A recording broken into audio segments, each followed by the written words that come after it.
Don't fold. God has a response. I want to encourage someone in that today.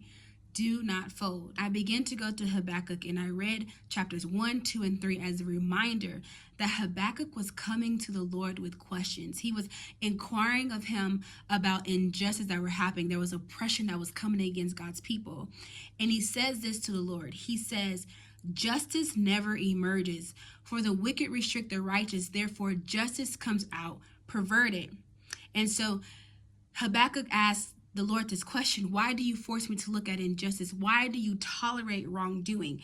Habakkuk is trying to make sense of this injustice, but God loves him so much, he continues to have a response to him. He says, look, I am raising up the Chaldeans, that bitter, impetuous nation that marches across the earth's open spaces to seize territories not its own. Then he says, for these people that are oppressing God's people, their views of injustice and sovereignty stem from themselves. In fact, he also says they are guilty. Their strength is their God. He is responding to Habakkuk, and Habakkuk continues to wait for God's response each time.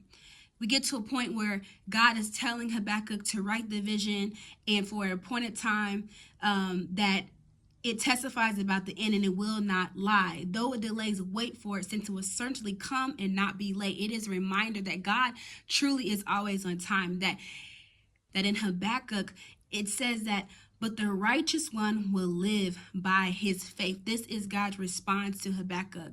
And so when there's injustice, when there's oppression, whether coming against self, whether coming against community, whether coming against family, whatever coming against the fill in the blank, God always has a response.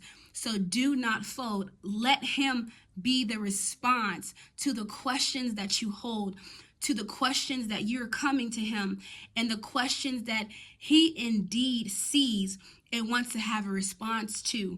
Can I remind you that though Habakkuk had those questions and waiting for the Lord's response, he becomes confident at the end in Habakkuk 3. He says this.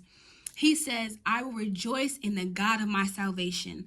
The Lord, my Lord, is my strength. He makes my feet like those of a deer and enables me to walk on mountain heights. So though there was injustice that were coming against God's people, there was oppression that was coming up. These were people that were trying to intimidate in any way. But yet God continues and had continued to respond to Habakkuk. And he has a response for you too. So I want to encourage the one or the few or whoever's going to watch this. Don't fold. Don't fold by your feelings, but to rise up in faith.